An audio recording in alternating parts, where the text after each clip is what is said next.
Kyrie Irving, Kevin Durant, and the Brooklyn Nets were sent home in the first round of the playoffs against the Boston Celtics. And a lot of people are asking, like, why aren't people talking more about the Celtics? Why aren't people talking more about the Celtics? This should be about the Celtics win and not the Brooklyn loss. No. It's all about the Brooklyn loss. And I'm going to tell you why right after the bumper. Stay tuned. This will be a good one.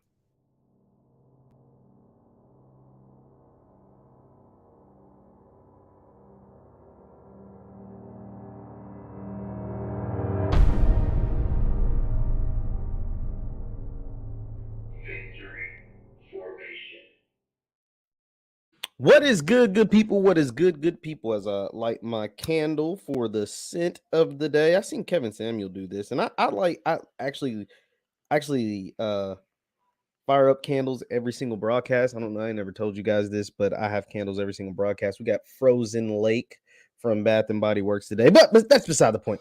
This is JeffLightsyJr here with the Black Boss channel. Thank you guys for tuning in. Be sure to hit the thumbs up button, like, share, subscribe, and the notification bell because we upload every single day. Now, today we're talking about the Brooklyn Nets. We're here to talk about the Brooklyn Nets and how disappointing the Brooklyn Nets were.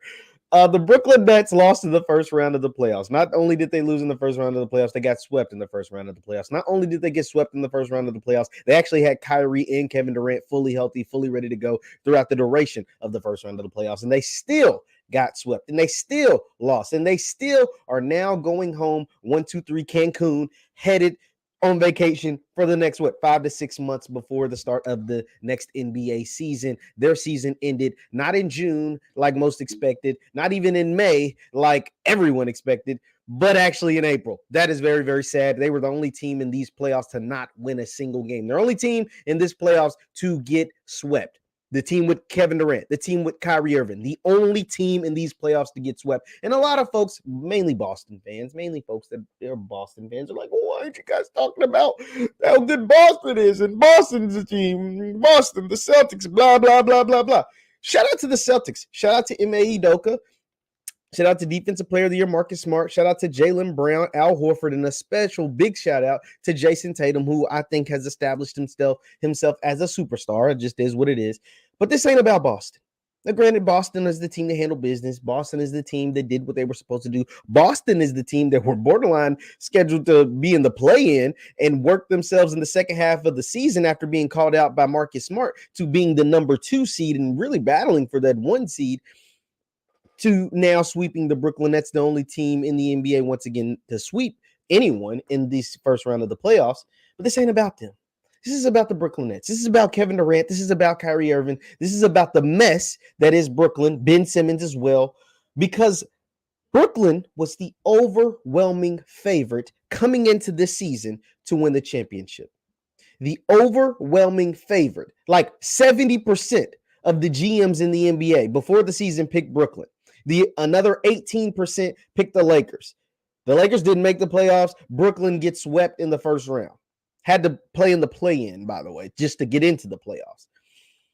And the mess that has been Kevin Durant to the Brooklyn Nets. Kevin Durant has been a member of the Brooklyn Nets for 3 years. During those 3 years, he's also been a teammate of Kyrie Irving. During those 3 years, they've never made a conference finals.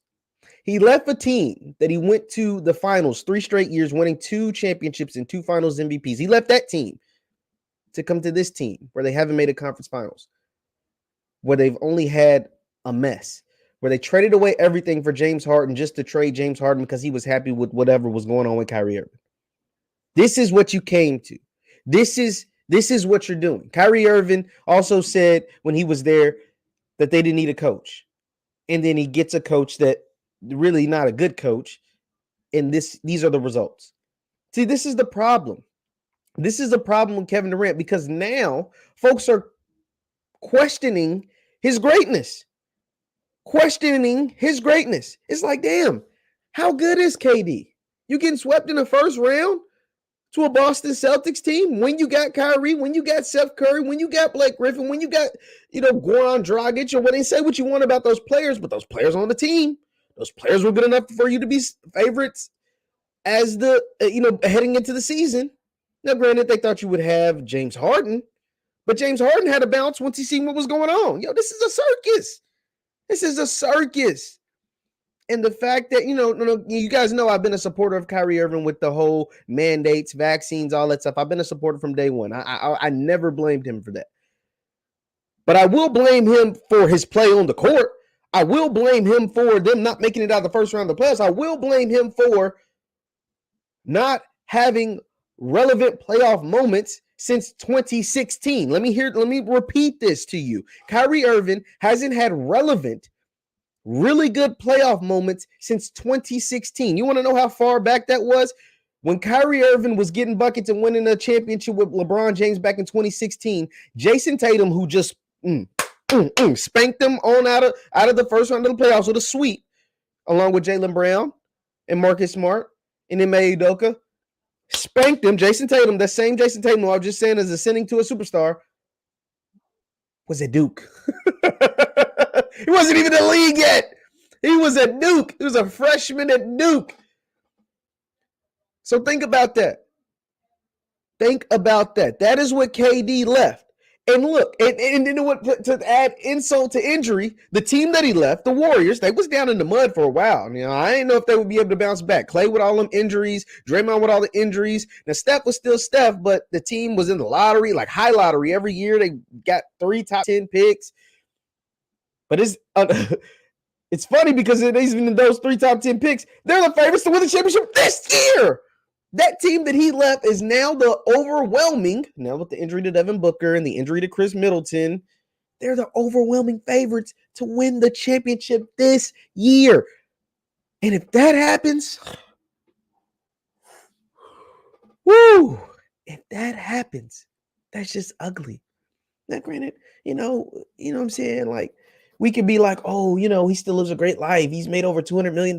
He's got 2 championships. He's a first ballot Hall of Famer. He's one of the greatest players and the greatest scorers in the NBA. All of that is true. But damn, you left that team, who is now the overwhelming favorites to win the championship, without you. And the only, they got 3 top 10 picks since you've been gone.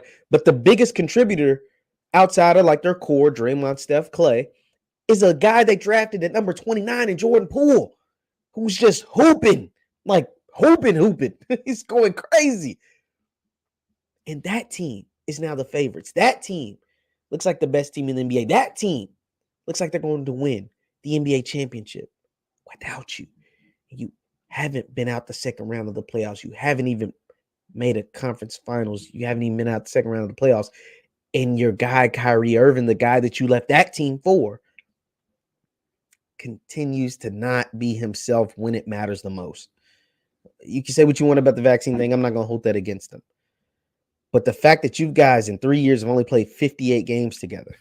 3 years, 58 games is bad, because you got to think the NBA season is 82 games. COVID was weird, but they still played 72 games in the COVID year, even with all the weirdness. So in 3 years, that's what, 200 and something games. Out of a possible 200 plus games, they played 58 games together. That's a problem. Now, that first year, I will say KD was hurt. That second year, and then this year, the COVID stuff, because Kyrie didn't play the first 20-something games because of COVID. Just the vaccine mandates. This has been an utter disaster. I've even bold the question: had the Lakers in their experiment with Anthony Davis been a failure? And I wouldn't say it's a failure. It's been underwhelming. They won a championship, but to miss the playoffs 1 year, to get bounced in the first round, you didn't get swept, but you got bounced in the first round another year. But you do have a championship in there. That's the 3 years. Kyrie and KD haven't been out the second round of the playoffs. Kyrie and KD haven't even played a full season together. Kyrie and KD ran James Harden out the door. Say what you want about James Harden, but they ran him out the door for Ben Simmons, who decided he didn't want to play. Back injury, mental health. I'm not going to discredit mental health, because mental health is a real thing. But come on, man. Are you going to play basketball? Like, you get paid $30 million a year to play basketball, and you haven't played. That's a problem. So this is why the Nets are the story, not Boston. And as great as Boston, and Boston could end up in the finals. I'm not putting it past them. I think they're better than Milwaukee without Chris Middleton. I think they're better than Miami. So they could very well end up in the finals. They could very well end up champions, especially if Jason Tatum continues to play the way he's playing, if Marcus Smart continues to play the way he's playing, and if Jaylen Brown can continue to play the way he's playing, maybe even step it up a notch, they could end up winning a championship. But this is about the Nets and the lack of what they've been able to do since acquiring KD and Kyrie. Because that, if you're a superstar, these are expectations you're supposed to meet.